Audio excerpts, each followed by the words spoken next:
My daughter-in-law threw me out. A week later, their house burned down. Hi everyone. Before we get into today's video, I need your help. We've noticed that the channel's reach has been dropping a bit, and one of the best ways you can support us is by subscribing. It's quick, free, and helps us keep bringing you new and interesting stories. Your support means the world to us, and together we can grow this channel. Thank you so much. Now let's get to today's story. I'm writing from a temporary account for obvious reasons, and I've changed some details to protect my anonymity. The rain started on Tuesday morning, the kind of cold autumn rain that seeps into your bones and makes old joints ache. I stood at the kitchen window of my son's house, watching water stream down the glass, blurring the world outside into streaks of gray and brown. Behind me, I heard footsteps. Light, quick, purposeful. I knew without turning that it was Christina, my daughter-in-law. "You're blocking the light," she said. I moved aside immediately, murmuring an apology. These days, I apologized for everything, for being in the kitchen when she wanted to cook, for watching television when she wanted quiet, for existing in spaces she considered hers. It hadn't always been like this. 6 months ago, when Robert, my son, had suggested I move in with them after my husband David's death, Christina had smiled and said, "Of course, your family, Mom." She had even helped me pack up my apartment, sorting through 40 years of accumulated life, deciding what would fit in the spare bedroom of their house. "It's perfect," she had said, standing in the doorway of what would become my room. "You'll be comfortable here, and the kids will love having Grandma around all the time." The kids, Emma, 7, and Lucas, 4. They were the light of my life, the reason I had agreed to this arrangement, even though part of me knew, some quiet, wise part, that living with your adult children rarely works out the way you hope. Those first few weeks had been good. I made breakfast for the kids while Christina got ready for work. I helped with homework, read bedtime stories, baked cookies on Saturday afternoons. Robert would come home from his job at the insurance office and hug me, saying, "I'm so glad you're here, Mom. The house feels complete now." I had believed him, but gradually, imperceptibly, things changed. It started with small comments, tiny barbs wrapped in concern. "Mom, maybe you shouldn't give the kids so many cookies. We're trying to limit their sugar intake." "Mom, I appreciate you doing the laundry, but you're using the wrong detergent. Emma has sensitive skin." "Mom, could you maybe watch TV in your room? Robert and I need the living room to ourselves in the evenings." I adapted. I stopped baking. I asked about the detergent. I retreated to my bedroom after dinner, listening to the sound of their family life through the walls. Television laughter, the kids running around, Robert and Christina talking in low voices about their day. I tried to be invisible, to take up as little space as possible, but the smaller I made myself, the more Christina seemed to notice me. "You rearranged the spice cabinet," she said one afternoon, her voice tight with irritation. "I had a system. I was just trying to help." "I don't need help with my kitchen." "I'm sorry, I'll put everything back." "No, just leave it. But please don't touch my things without asking." Her things, her kitchen, her house. I began to understand that I was a guest here, not family. And guests, no matter how welcomed they are initially, eventually overstay their welcome. The tension grew like mold in damp places, slowly, silently, spreading through cracks I couldn't see. Christina stopped including me in dinner conversation. When I spoke, she would glance at Robert with an expression I couldn't quite read. Impatience? Resentment? Robert would smile at me encouragingly, but he never challenged her, never asked her to be kinder. Emma noticed. "Why doesn't Mommy talk to Grandma anymore?" she asked one night, her voice carrying from the hallway into my room. "Shh, sweetie. Grandma's just... Mommy needs space sometimes." Space. I had given her all the space I could. I spent most of my time in my room, only emerging for meals and to help with the children when asked. I paid for my own groceries, insisted on contributing to utilities. I cleaned up after myself immediately, washed my dishes before anyone else could see them in the sink. But it wasn't enough. One evening in early October, I was helping Emma with her homework at the dining table when Christina came home from work. She dropped her purse on the counter with a loud thud and stared at us. "The dining table is for eating," she said coldly, "not for homework." "We're almost done," I said gently. "Just a few more math problems." "Emma can finish in her room." "But Grandma helps me," Emma protested. "Your room, now." Emma gathered her books, looking at me with confused, hurt eyes. I smiled at her, tried to make it okay, but I felt something crack inside my chest. After Emma left, Christina stood with her arms crossed, looking at me like I was an intruder she had caught breaking into her home. "We need to talk," she said. Robert wasn't home yet. It was just the two of us, the rain hammering against the windows, the house suddenly feeling very small. "Okay," I said quietly. "This isn't working." The words hung in the air between us. I had known they were coming, had felt them building for weeks, but hearing them spoken aloud still hit like a physical blow. "What isn't working?" I asked, though I knew. "You.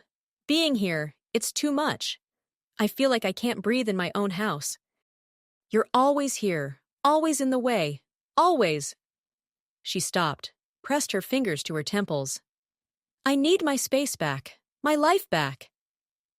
"I try not to be in the way." "But you are. You're always here, always watching, always offering to help when I don't need help. I married Robert, not his mother. I didn't sign up to have you living with us forever. I didn't think it would be forever." "Then when? When are you planning to leave? When are you going to get your own place and let us have our family back?" "Our family. Not your family, not Robert's family. Their family, the one I didn't belong to." "I can start looking," I said, my voice barely above a whisper. "For an apartment. I didn't realize—" "You didn't realize?" Christina laughed, sharp and bitter. "How could you not realize? Did you think you could just move in and everything would be perfect? That we'd all just live happily together, like some kind of TV show? Christina, I'm sorry. I'll try harder." "I don't want you to try harder.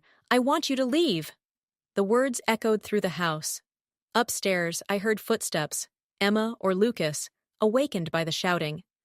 I stood there, trembling, feeling 72 years old in a way I never had before. Old, unwanted, a burden. "Okay," I said. "I'll leave." "When?" "I need some time to find a place." "You have until the end of the week." "Christina, that's not enough time." "Then you should have started looking sooner." The front door opened. Robert, home from work, shaking rain from his jacket. He took one look at us, me pale and shaking. Christina flushed with anger and froze. "What's going on?" "I asked your mother to find her own place," Christina said, her voice suddenly controlled, reasonable. "We need our space. I'm sure you understand." Robert looked at me, then at Christina, then back at me. I waited for him to object, to defend me, to say that I was his mother and I had nowhere else to go. He said, "Maybe that would be best, for everyone." And that's when something inside me died. I spent the next 3 days in my room, making phone calls, searching online for apartments I could afford on my small pension.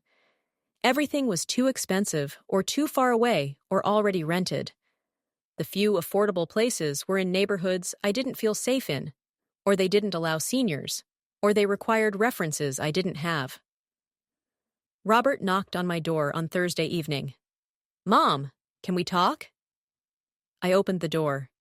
He stood there looking guilty and uncomfortable, his hands in his pockets. "About what Christina said." "It's fine," I interrupted. "I understand. You have your own family to think about." "You're my family too," he said, but there was no conviction in his voice. "I'm your mother. That's different from being family." He flinched. "That's not fair." Isn't it? When did you last stand up for me? When did you last tell Christina that maybe she's being too hard on me? He looked away. She's stressed. Her job is demanding, and the kids are a lot, and I'm one more thing she has to deal with. I didn't say that. You didn't have to. We stood there in awkward silence for a moment. Then Robert pulled an envelope from his pocket. I want to help. Here's $2,000 for first month's rent and deposit, whatever you need. I took the envelope because I needed it, but it felt like blood money. Payment for going away quietly, for not making trouble, for releasing him from the obligation of caring for his mother. Thank you, I said. I'm sorry, Mom. I wish things were different. So do I. He left. I heard him go downstairs, heard him and Christina talking in low voices, heard him say, "She's leaving Saturday. It's handled." It's handled. That's what I had become. A situation to be handled. I called my friend Margaret on Friday morning. We had known each other for 40 years, since our kids were in elementary school together. Of course you can stay with me, she said immediately when I explained the situation. For as long as you need, I have a spare room, and honestly, I'd love the company. I cried with relief and gratitude. Are you sure? Helen, you're my friend. You'd do the same for me. On Saturday morning, I packed my belongings, clothes, books, photo albums, the few pieces of furniture that were mine. Robert helped me carry boxes to Margaret's car. Christina watched from the front door, arms crossed, not offering to help. Emma cried and clung to my legs. Don't go, Grandma. Please don't go. I'm not going far, sweetheart. You can visit me any time. Can I? She looked at her mother uncertainly. Christina's expression didn't change. We'll see. Lucas didn't understand what was happening. He waved goodbye cheerfully, then went back to watching cartoons. Robert hugged me at the car. Call me when you get settled. Sure, I said, knowing I probably wouldn't. As Margaret drove away, I looked back at the house, the two-story colonial with the blue shutters that I had thought would be my home. Christina was already closing the door. Margaret's apartment was small but warm. She set me up in her spare room with a comfortable bed and a reading lamp, and assured me I could stay as long as I needed. What happened?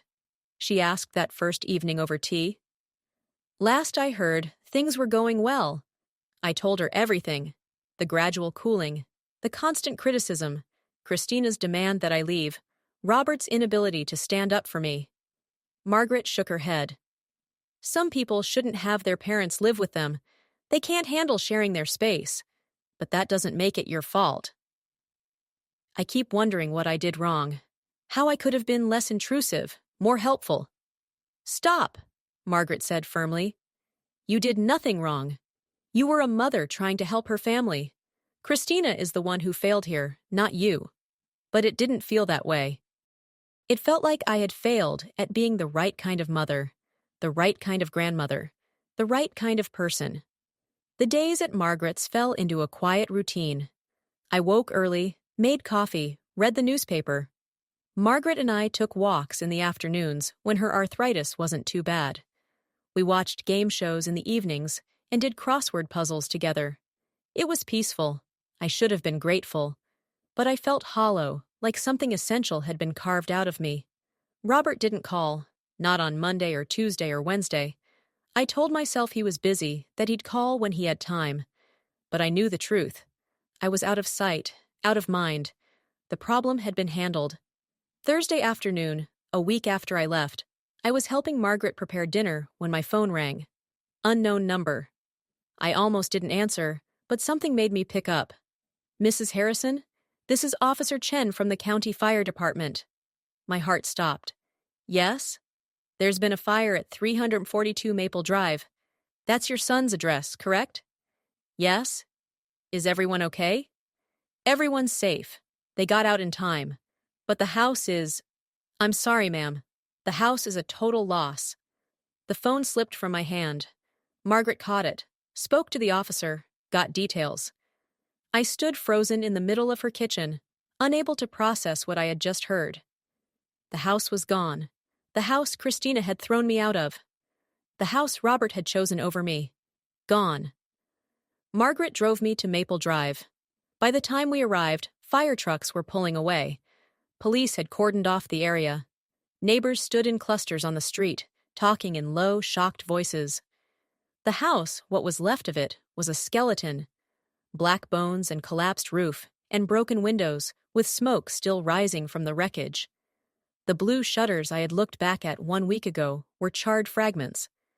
I saw Robert standing in the yard, holding Lucas. Christina sat on the curb with Emma, both of them wrapped in blankets. They were all wearing pajamas. Robert saw me, and his face crumpled. He walked toward me, Lucas still in his arms, and I could see he was crying. "Mom!" he said. "Oh, God, Mom!" What happened? Electrical fire. Started in the walls around 2 a.m. By the time we smelled smoke, it had spread everywhere. We barely got out. But you're all okay? We're fine. We're alive. But everything else. He gestured helplessly at the ruins. Everything's gone. I looked at the house, at what used to be the house. The dining room where Christina had told me homework didn't belong. The kitchen where I had apologized for rearranging spices.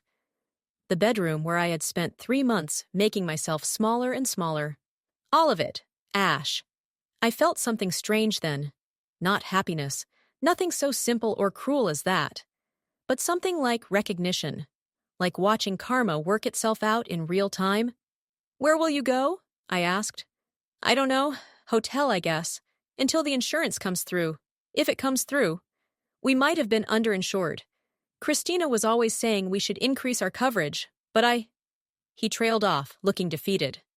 Christina appeared beside him, Emma clinging to her side. She looked terrible, hair singed, face streaked with soot and tears, eyes red and wild. When she saw me, she flinched. "What are you doing here?" Her voice was hoarse from smoke. "Officer Chen called me. This was still listed as my address." "Well, it's not your problem anymore, is it? You got what you wanted out of our house." "Christina," Robert said tiredly. Don't. Don't what? She's probably thrilled about this. Probably thinks it's justice or something." I looked at her, this woman who had made me feel small and unwanted, who had counted down the days until I left, and I felt nothing. No anger, no satisfaction, no vindication. Just a kind of sad certainty that some people only learn through loss. "I'm not thrilled," I said quietly. "I'm glad you're all safe." "That's all that matters." Christina laughed bitterly. "Right! Sure you are." Emma started crying. "I want Grandma." She pulled away from Christina and ran to me. I caught her, held her, felt her small body shaking with sobs against my chest. "All my toys are gone," she cried. "My bed and my clothes and my stuffed animals. Everything." "I know, sweetheart. I'm so sorry." Over Emma's head, I saw Robert and Christina exchange a look. He looked desperate. She looked broken. "Mom," Robert said carefully, "I know this is a lot to ask. I know we don't have the right. But Margaret's place, do you think, maybe, just for a few days, until we figure something out?" He wanted them to stay with me. At Margaret's. In the tiny apartment where there was barely enough room for 2 people, let alone 6. Margaret, who had been standing quietly beside me, spoke up. "My apartment only has 2 bedrooms. I don't think—" "We'll manage," Robert said quickly. "Anything. Anything is better than a hotel with 2 kids and no clothes and no—" His voice broke. I looked at them. Robert, exhausted and pleading. Christina, proud even in her defeat, refusing to ask but clearly desperate. Emma, still crying in my arms. Lucas, watching everything with wide, frightened eyes. This was my chance to say no. To tell them I had been thrown out, that they had made their choice, that they didn't get to come crawling back now that catastrophe had struck. This was my chance to be petty, to be vindictive, to make them feel a fraction of what they had made me feel. I could say no. I should say no. "Margaret," I said, turning to my friend. Would it be too much of an imposition? Margaret looked at me for a long moment, her expression unreadable. Then she sighed. They can stay. But I want it clear, this is your kindness, Helen, not theirs to expect. We crammed 6 people into Margaret's 2-bedroom apartment. Robert and Christina took the couch. Emma and Lucas slept on air mattresses in the living room. I gave up my room and shared Margaret's bed, both of us lying awake, listening to the sounds of a family in crisis, trying to settle into unfamiliar space. The next morning, Christina couldn't meet my eyes. She moved through Margaret's kitchen like a ghost, making breakfast for the kids with borrowed pans and borrowed food. Robert went to deal with insurance adjusters and fire investigators.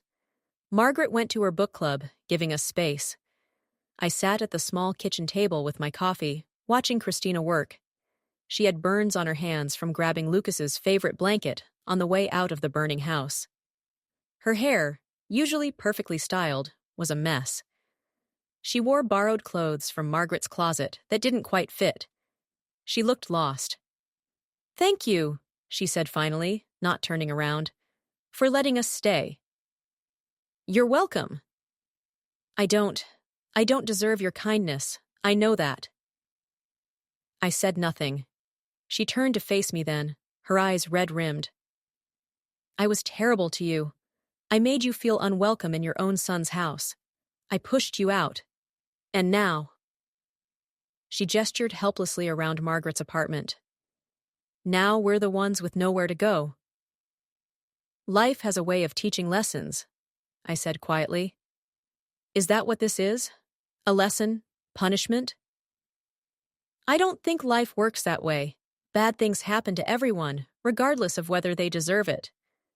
But the timing is just timing." She sat down across from me, her hands wrapped around a cup of coffee she wasn't drinking. "I don't know how to do this, how to accept help from someone I treated so badly." "You swallow your pride and you say thank you. That's how." "Is that what you did when you lived with us?" "Yes." She flinched. "I'm sorry, for all of it. For making you feel small, for throwing you out, for—" She trailed off, tears rolling down her cheeks. "For being a terrible person." "You're not a terrible person," I said, surprising myself by meaning it. "You're just someone who didn't know what she had until it was gone." They stayed for 2 weeks while Robert dealt with insurance, and Christina contacted relief organizations. They found temporary housing, a small rental property on the other side of town, furnished, paid for by their insurance company for 3 months while they rebuilt. The night before they moved out, Robert came to me in the living room where I was reading. "Mom, I need to say something." I set down my book and waited. "I failed you. When Christina asked you to leave, I should have stood up for you. I should have told her that you were my mother, and you had nowhere else to go, and we'd figure it out together." He was crying. "Instead, I took the easy way out. I let her push you out because it was simpler than fighting with her. And I'm sorry. I'm so sorry." "I know," I said. "Can you forgive me?"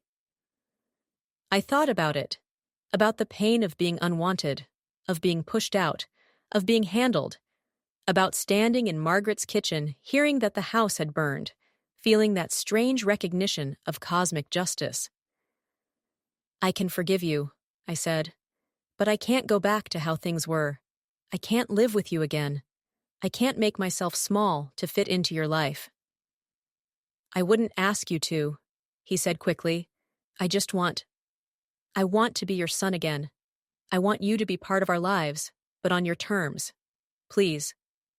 "Okay," I said, "on my terms." 3 months later, Christina called me. "Helen, I hope I'm not bothering you." "You're not." "I wanted to invite you to dinner, at our new place. Robert said I should ask, but I wanted to. Really wanted to." "Okay," I said. The rental house was small but clean, with furnished rooms and a tiny backyard where Emma and Lucas played. Christina had made pot roast my recipe, the one I had taught her years ago when she and Robert first got married. We ate together at a table that wasn't theirs, in a house that wasn't theirs, with dishes borrowed from strangers, but it felt warmer than the big house on Maple Drive ever had.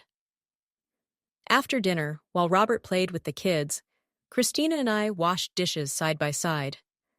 "I've been seeing a therapist," she said quietly, "working through some things. Control issues, mostly. Fear of not being enough, so I tried to control everything and everyone around me." "That's good," I said. "Self-awareness is important." "She says I pushed you out because I was afraid of being replaced, that if you were too involved with the kids, they'd love you more than me. That's not how love works." "I know that now." She paused, her hands stilling in the soapy water. The fire losing everything it gave me perspective, made me realize what actually matters. And what matters is family, all of it, including you. "Including me," I echoed. "Will you forgive me? Really forgive me, not just say the words?" I looked at her. This woman who had hurt me, who had learned through loss, who was trying to be better. "Yes," I said. "I forgive you. I still live with Margaret. It turns out we're good roommates, two old women with similar schedules and compatible temperaments. We play cards in the evenings and do the crossword together on Sunday mornings. But I see Robert and his family regularly now. Emma and Lucas visit every weekend. Robert calls every few days just to talk. Christina sends me recipes and asks for my advice on parenting. Last month, Christina asked if I would come stay with them for a week while their new house is being built. "Just a week," she emphasized, "unless I wanted to stay longer." I said yes to the week. We'll see about longer. The insurance came through eventually. Robert and Christina are building a new house on the same lot where the old one burned. It will be smaller, more practical, more them. "We're adding a small in-law suite," Robert told me last week. "Just in case, no pressure, but if you ever wanted to live with us again, on your terms, you'd have your own space, your own entrance, your own life." "We'll see," I said. "Maybe someday. Or maybe not. But the option is there, offered freely instead of grudgingly, with respect instead of resentment. The fire took their house, but gave us something back, the possibility of being family again, not out of obligation, but out of choice. Tonight, I sit in Margaret's living room, writing in the journal I've kept since David died. The apartment is quiet. Margaret is asleep. Rain patters against the window's autumn rain, like the rain that was falling the day Christina threw me out. I write. Sometimes you have to leave a house before you can come home. Sometimes the house has to burn down before anyone realizes what shelter really means. I was thrown out. The house burned down. My son chose his wife over his mother. All of these things are true. But also true. I survived. I found shelter. I learned I could stand on my own. And somehow, through loss and fire and forced displacement, we found our way back to something like family. Not the family I thought I wanted, the one where I lived with them and helped raise my grandchildren and grew old surrounded by the people I loved, but a family nonetheless, one with boundaries and respect and space for everyone, including me. The fire was not punishment. It was not justice. It was not karma. It was just a fire. But what we built from the ashes, that was choice. That was forgiveness. That was love deciding to try again. Differently this time, better this time. I don't live in my son's house anymore. I live in Margaret's apartment, and I have my own life, and I am content. But I am also part of Robert's life again. Part of Christina's. Part of Emma and Lucas's.